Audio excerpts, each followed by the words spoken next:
one goal, and that is kill demons. The Emperor believes That is so badass. That is so cool. So guys, it's great to see you guys again. I want to apologize for the for how late and inconsistent I've been uploading. Like I said last time, school has been very, very brutal. So I never have that time to just record a video because I don't want to just record it and make it trash for you guys. I want to at least try to do, the best of my ability. That's only fair to you guys. And I feel like if I half-assed it, that's just completely terrible on my part. It's awful because you guys love this stuff. I'm learning this stuff, and the last thing I want to do is seem like I don't care because that's just not fair to you guys. And I've watched videos where people react and they just didn't really care that much. You can just tell, and it was disappointing to watch. And I don't want to be like that to you guys. You guys deserve better than that. But we're gonna continue with Bricky's. Oh my god, I was gonna say that right. If I don't, I'm so sorry. Warhammer 40k, every faction part 1. I also want to appreciate all your guys' love and support in the comments. I love it that you guys are still teaching me in the comments and you have such passion for this stuff. It's awesome. It's just, it's super cool how great of a community that Warhammer has. I mean, at least the product community that I've been exposed to has been nothing but fantastic, and that's all because you guys and you guys' support. So, you guys are just awesome. That's the best way I could put it there. So yeah, so just before we start, I know it's been a long intro, and I do apologize for that, but we'll do this. I think he has a second video covering this stuff, but I got recommended a couple other videos that are Warhammer related. I saw your comments, so don't worry. I will definitely do those. And I even saw there's some cinematic trailers and just videos of like Warhammer. So we might watch those as well because, you know, what's a better way of seeing a Space Marine go off than watching it animated and seeing them using their huge ass guns that are rocket propelled basic grenades that aren't even really bullets. So yeah, that's kind of the stretch we're doing here. We'll also be doing other reaction stuff too. I know some trailers drop for some movies and stuff as well, and some games, so we'll probably do that stuff as well. But as of today, we're doing Warhammer Part 1. Welcome back, guys. We're leaving off where we last left off. It doesn't make too much sense, but this is where we're continuing at. All right, let's get down to it. Any wonder people are afraid of technology. The Adeptus Mechanicus. The Adeptus Mechanicus are a technophile cult on Mars. Now, these people are a little bit weird because they don't actually... A little bit, they say. Did you not see like what they're wearing? I mean, this guy is like Squidward about to come out of his mouth there.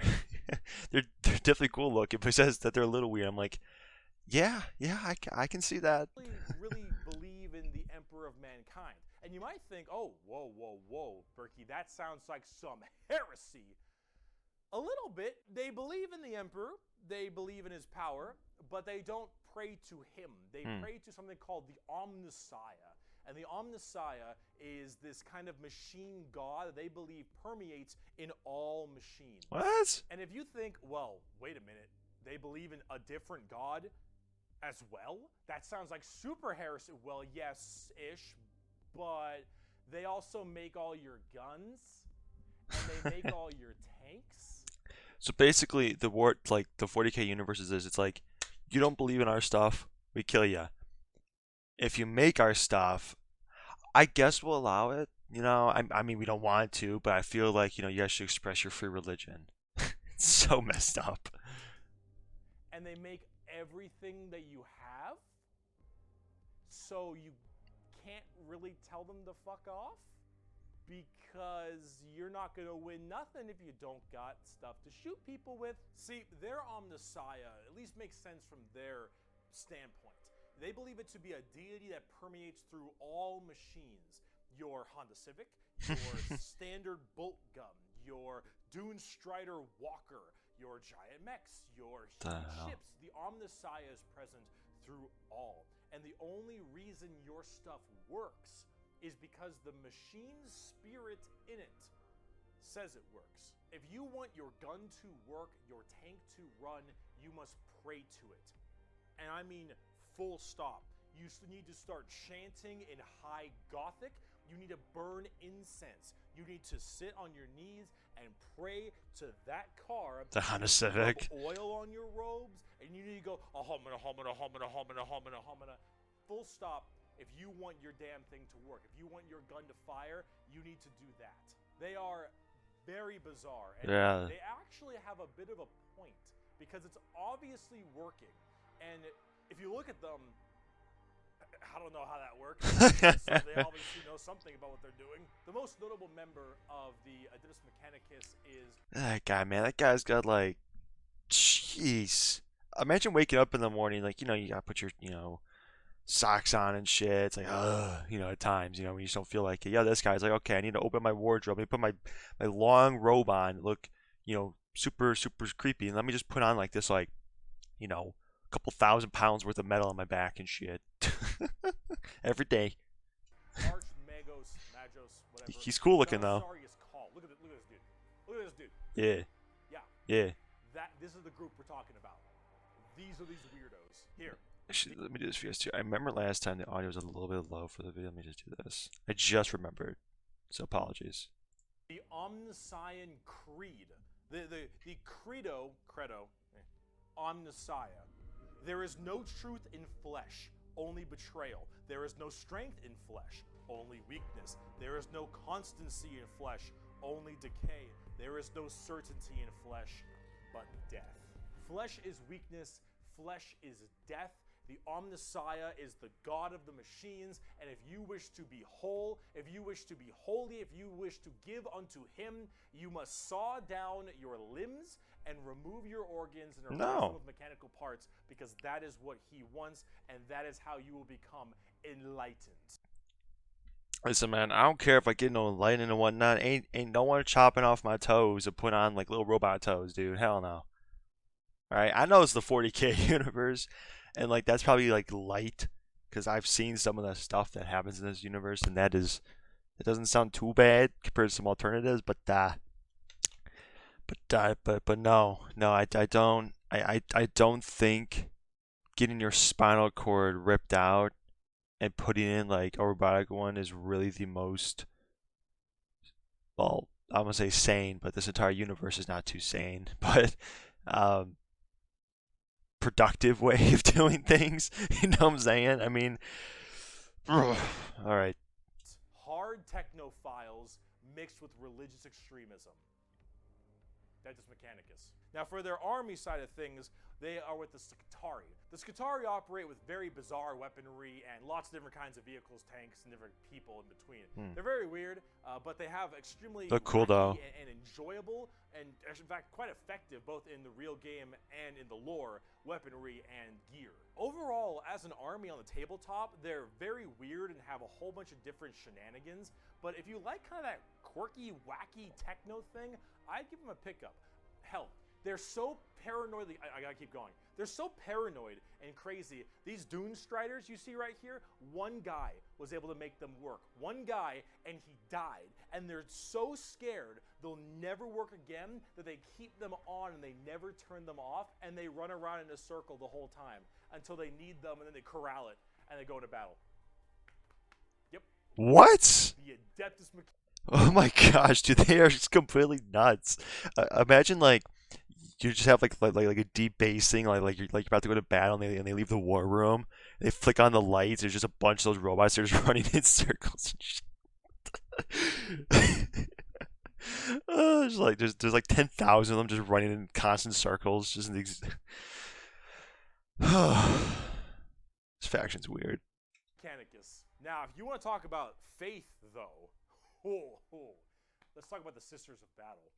A simp has fallen for an eagle in Lego City. The Sisters of Battle of the Adeptus Sororitas, if that's how I pronounce it correctly. Cool armor. It's an all-female group of battle sisters going through the ecclesiarchy section of the Imperium. The ecclesiarchy is, of course, the church. This is, imagine a private army of the church, which is scary. And it is. The sisters are an extremely zealotous force, and they take this to a full extreme. They believe in three main things: faith, martyrdom, and fire. Through the Bolter, the Flamer, and the Melta, the Sisters of Battle are extremely potent at taking out Chaos and Heretics. Mainly Heretics, because as they are a fighting section of the Ecclesiarchy Church, that's the big thing they want to kill. Any form of heretic will face the Emperor's justice through those three main weapons, the Bolter, the Flamer, and the Melta, and they will do so with extreme prejudice. Literally. They are the closest things we have to nuns in space. And I'm talking hard. Those ain't nuns, man. Look at that picture right there. They ain't nuns. The guy in the bottom right corner, they ain't no nun.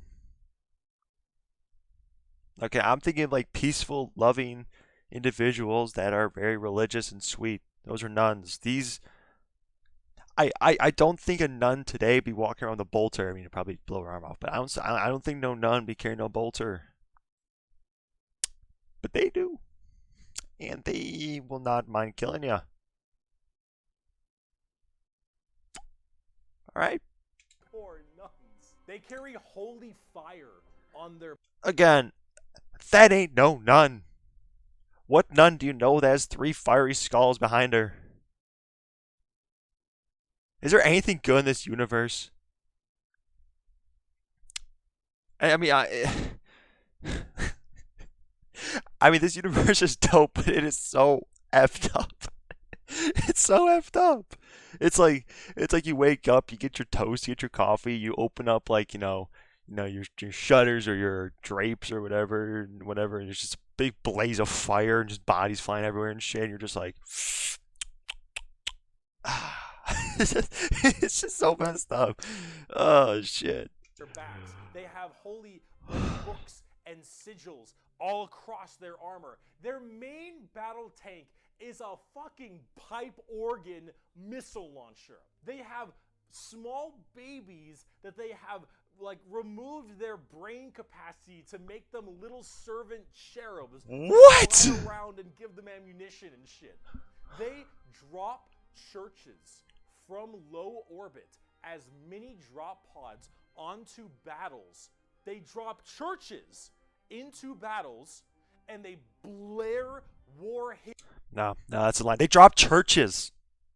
They're like, so what do you want to drop? A missile, ISBM, nukes, this, not church. No, you want to know church? Nope, we are only dropping churches. But we can't. We have all these missiles and shit. Nope, church. Church.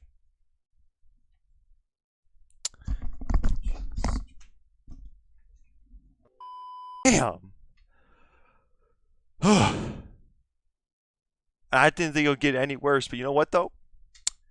I'm learning. When you think it is at the pinnacle of weird, it just flips you upside down and be like, nope. You know, it's like that hourglass. It's like the sand and whatnot. It's like about to get down. Nope. I'm ready now. I'm ready. I don't think much can top this. But I would not be surprised if a faction did. Not be surprised. Hymns and holy music from their frigates in low atmosphere and shower holy water across the battlefield. These are the people you are dealing with, and they're fucking awesome. They can literally stave off demons on the tabletop. What? Because their faith is that strong. Remember the warp, the demons from the warp? Well, the warp also manifests in your mind. All of your emotions, negative and positive, go through the warp. It's the immaterium, the place of all things. So if you are that mentally fortified, that mentally strong, you can stave off horrifying demons. And all these girls, oh, not a crack. Not a crack in that mental armor. Now, as much as a meme as they are, and as much as their models look a lot like Ongo yeah, which I can't unsee anymore, I gotta say, I love their design. I think they're extremely cool. They're another army that I'm currently collecting. They just released a whole new line of figures very recently, and they look wonderful. Everything from Celestine, the living, literally undying saint from the Triumph of St. Catherine, which is literally a funeral procession as a model. Those organ tanks I mentioned earlier. This shit is the most over-the-top badassery in a lot of the Warhammer universe, and goddamn it is it over the top. But Sisters of Battle are so cool.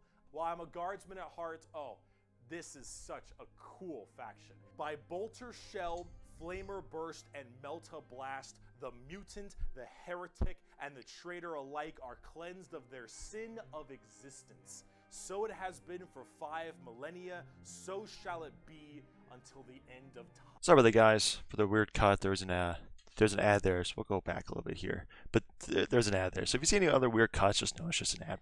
So I do apologize.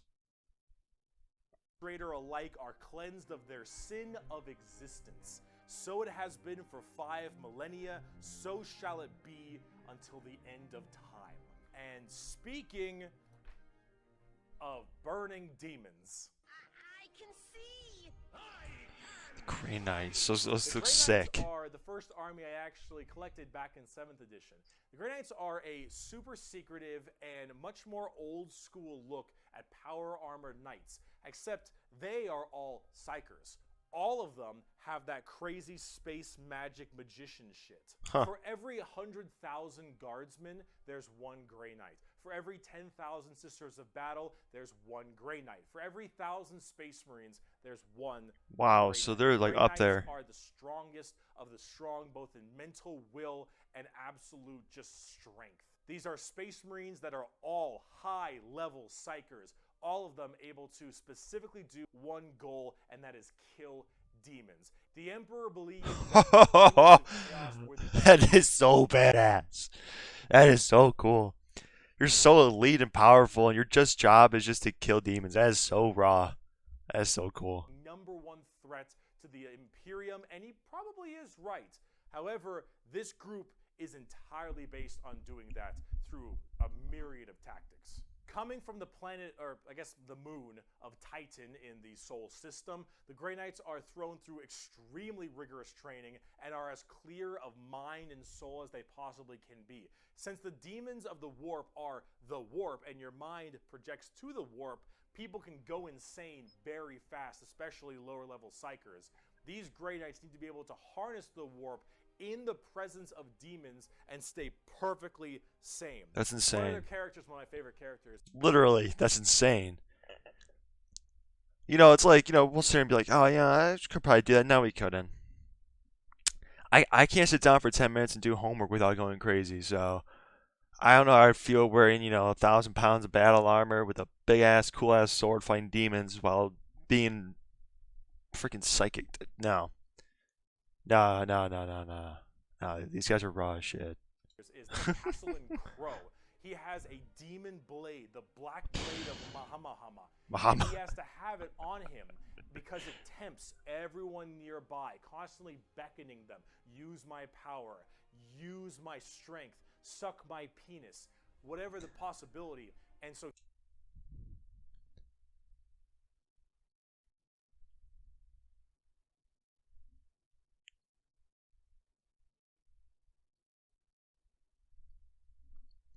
he has to keep it on him all the time as this thing whispers to him consistently, and he has to stave it off forever, being alone in his chambers or on the battlefield, because anyone who gets too close to it might be tempted a little too hard. He is that pure of heart and mind, and all the characters in the Grey Knights are basically like that.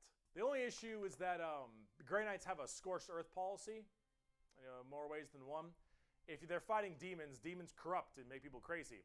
So if I'm a guardsman and I'm fighting demons and the Grey Knights arrive... What? Okay, I'm not even going to go back and look at that shit. Like, my man, the first half of this, you were like this, and now you went from...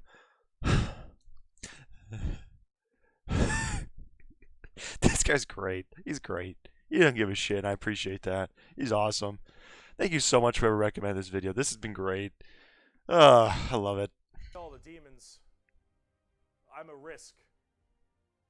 And so guess who's not making it out of there? On the tabletop, they're very strike fast, strike hard kind of people. They teleport all around the place. They are fast strike groups, small amounts of models because they're so dang strong. You only have so many characters, but with it, you get in there, you're very tough, very tanky, you hit really hard, and you try to bounce around the battlefield quickly, but you don't have numbers, and so every dead Grey Knight hits really damn hard. They're fun, though, if you like that kind of fast striking kind of army. Oh, and also, Caldor Drago is a thing. We're not even going to get into Caldor Drago. All right, that is, oh my goodness gracious. I am the hammer. I am the mail about his fist. I am the spear in his hand. Though we are lost, I am the shield on his arm. I am the flight of his arrows. I am the hammer. I am the sword. I am the shield. I am a soldier at the battle at the end of time. Grey Knights are pretty hardcore. They are as holy as you can get for a Space Marine. If you like Space Marines and you want to, you know that they're holy enough, you want to be holier, Grey Knights. Now, if you want to be holier and big, let's talk Imperial Knights. Oh, Lord, he coming! Damn. Do you like gigantic walkers the size of homes or medium-sized buildings? Do you want to kill heretics, but you want to kill like 40 of them per turn? Do you want a gigantic old-school knight noble house style of walkers with giant chainsaw arms? Then you got Imperial Knights. Imperial Knights, it's not a whole lot to talk about them because they're just gigantic walkers, but they have this old school, so cool, like, house feel to them. Like literally, like they're houses. Each Imperial Knight yo, is a house, and each of them act in their own special way. These behemoth of walkers also destroy almost everything in their path, killing full swaths of squads in a couple shots, stepping on legions of troops. Like, these things do not mess around. And they look so cool. Imperial Knights and Chaos Knights, actually, for that matter, don't have a whole lot to discuss. They're just super big, heavy walkers, and they look different depending on your house or chaos god you currently believe in. And overall, these things are just really cool if you want to murder everything in your path. They're the big, scary, big unit of Warhammer, and if you want to collect them, go that's to town. sick. For a great painting project, too. Getting more back down to earth, let's talk something about a little bit different, a little more gold. If guardsmen are regular soldiers, Space Marines are super soldiers, Grey Knights are super soldiers, the Adeptus Custodes are super soldiers cubed. The Adeptus Custodes are the third major army I own. I know, 3 armies. I know, I got carried away, okay, but that's all. I only have 3, okay?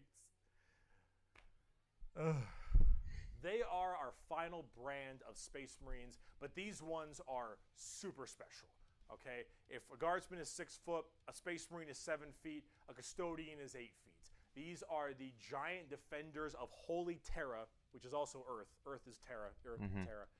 Themselves. These are the people that literally guard the Emperor's throne room. Oh shit. Custodes. These boys protect the Emperor's throne room at all times and are literally like handcrafted people. They're not humans brought up by a gene seer or something. These are all handcrafted super soldiers. I think from a tube. These behemoth of men are like 8 feet, 8.5 feet tall, and functionally immortal. They stand still, spear in hand, for hundreds of years without the need to sleep and barely even the need to eat. What? Watching over the throne room and every other area of Holy Terra for their entire purpose in life. And oh my lord, are they terrifying. These custodians put Space Marines to shame.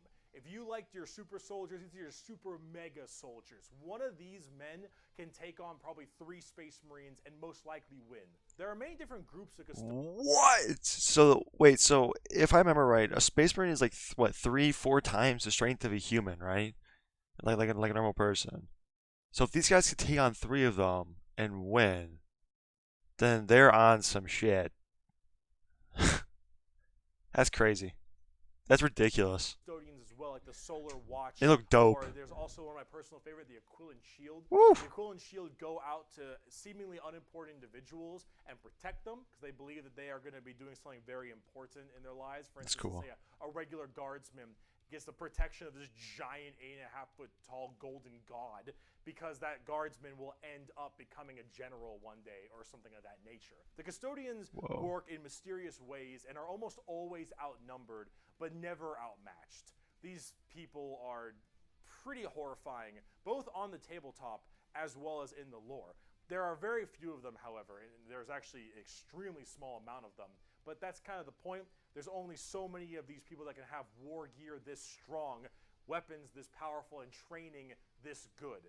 And the Custodians have all three of it. For 100 years, I stood my watch amidst the somber shadows of the Sanctum Imperialis. I was still as a statue, but always ready, always attuned to dangers unseen. Days, months, years passed by in a frenzied blur beyond those walls, yet within little moved and nothing changed. For 100 years I did not but wait, yet had any threat appeared, I would have struck it down in a heartbeat. For 100 years I stood my watch, and as it ends I can tell you this: patience is a weapon. That is so fucking cool. That's so cool. That's so cool. Like that's complete like slap in the face of like modern society. Because like for us, like we want stuff like this. You know what I'm saying? You know, this guy just sits there for 100 years, just chilling, just doing his job, completely still. That is insane. And they look good while they do it too, because they all gold and stuff. So it's like, yeah, it sucks you stay there for 100 years and whatnot, but like you look good doing it. So, I mean, that's a pretty good trade-off. But they're cool, really cool.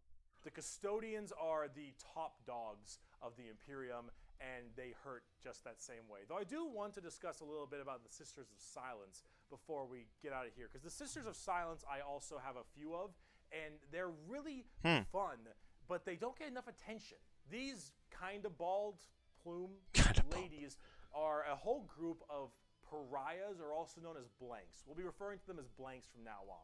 So as every mind is somewhat connected to the warp, these blanks are a genetic mutation that has it suppressed heavily. Wow. Because of that mind suppression, normal people feel this weird, like, uncomfortable nature when around them. When a Sister of Silence walks past them, you feel ill. You feel just uncomfortable and strange. So most of them don't actually live past childhood, because once they are birthed, they're, well, you know, killed or something at a very young age. Oh my. They just emit a horrifying aura.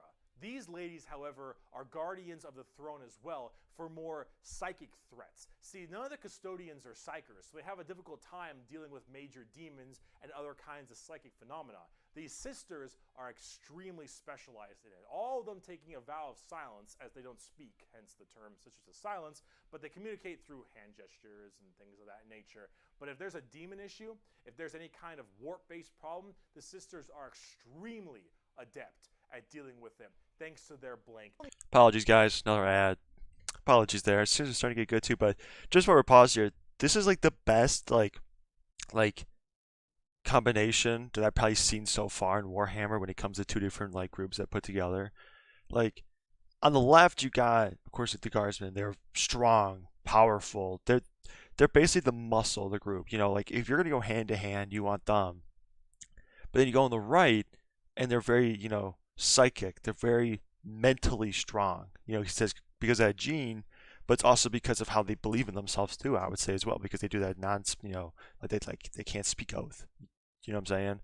So that's a really nice like two sides put together to make one. Like they have this weakness, you know, when it comes to mental, you know, psychic stuff, and they help them. They're not as powerful, you know, but they help them with all the strength and muscle. It's a very nice yin yang, and I think that's a really, really great job. And they both look so cool too. I mean, if there's one thing I've learned while watching this video, is they do a fantastic job with modeling these characters. Like they all look a little different. Like, you know, even like with like, you know, Space Marines, how your basic one has a, I'm probably gonna say wrong, they have like their normal helmet.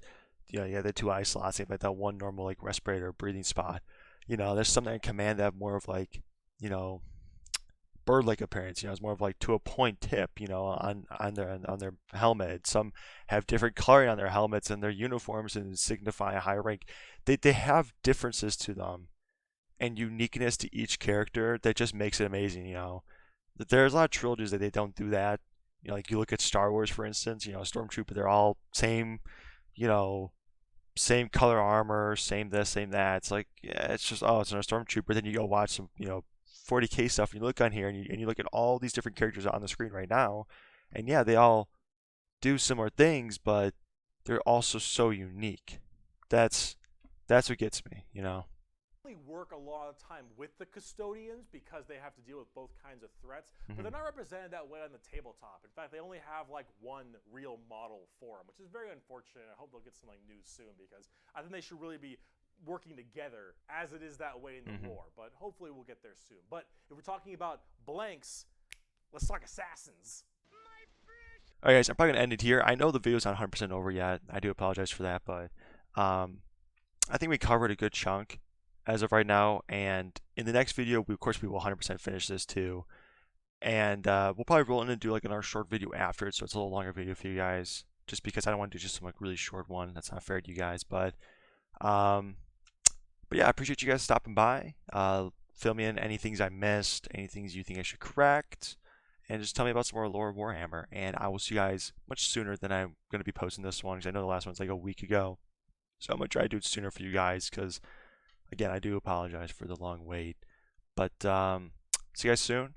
Original video will be in the description, as long as my Twitch and Discord. I would love if you guys check that stuff out. I would greatly appreciate it, and I'll see you guys in the next one.